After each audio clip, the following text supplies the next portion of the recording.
quanto custa, em média, um professor. Então a pessoa quer contratar, quanto que vai sair de custo mensal para aquela pessoa contratar aquele professor. E aqui você tem que analisar alguns pontos, porque custo de um professor não é somente o salário. Muitas vezes quando você vai contratar um professor, a gente fica analisando somente o salário mensal que a gente vai pagar para aquele professor. Mas eu tenho uma péssima notícia para te dar aqui.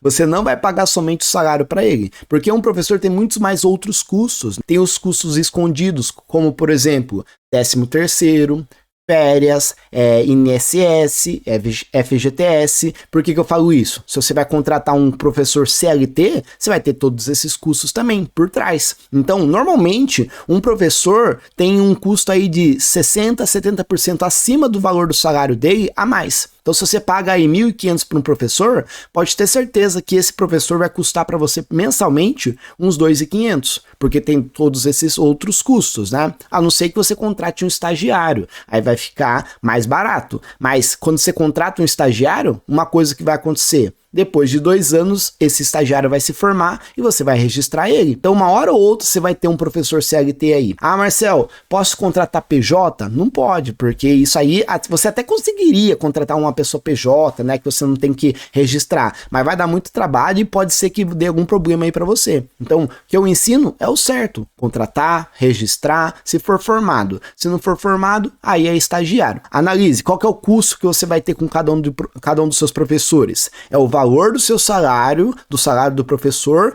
mais o valor de todos os encargos que a lei CLT prerroga. Então, férias, 13º, também o INSS e também algum custo esporádico com aquele professor. Às vezes um curso que você vai pagar para o seu professor, algum treinamento, um uniforme. Então, por exemplo, aqui no meu estúdio eu dou uniforme para os meus professores. É um custo. Então, você tem que colocar tudo isso na ponta do lápis. Ah, isso vai valer a pena? Aquele negócio. Você está pagando um professor para ele estar lá no seu negócio, trabalhando junto com você e fazendo o seu negócio crescer cada vez mais. E quanto mais alunos você tem, quanto maior for o seu negócio, você não vai dar conta de fazer tudo que tem que ser feito todos os dias sozinho. E eu sempre falo para vocês aqui, se você vai dar uma aula às 6 da manhã e você não quer dar essa aula, você não quer acordar cedo, alguém tem que estar no seu lugar. Amanhã, meu estúdio vai abrir 6 da manhã. Eu não vou chegar às 6 da manhã, mas a minha equipe vai estar lá. Então, se você quer ter escala no seu atendimento, se você quer ter mais faturamento e trabalhar menos no seu dia a dia, você vai ter que contratar uma equipe, né? Treinar a sua equipe, e isso aí lá na frente, por mais que tenha um custo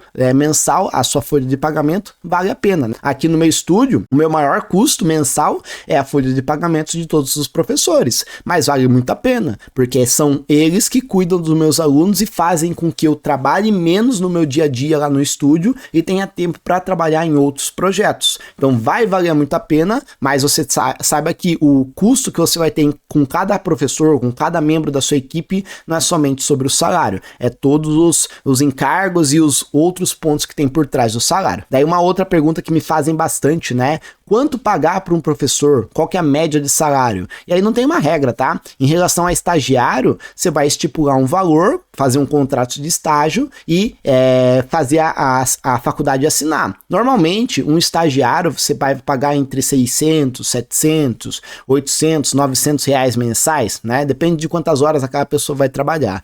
E um professor registrado, você tem que analisar o piso salarial da categoria. Se você vai pegar um professor formado, talvez você vai ter que pagar entre 1.500, 2.000, 2.500, depende do piso salarial aí do seu estado. Mas quem vai fazer isso para você é a sua contadora, tá? Ela vai analisar o piso salarial e vai falar assim, ó, tem que pagar a partir de tanto. E aí você pode pagar mais do que isso. Eu sempre paguei aqui para os meus professores um valor maior do que o piso, mas aí depende do seu cenário.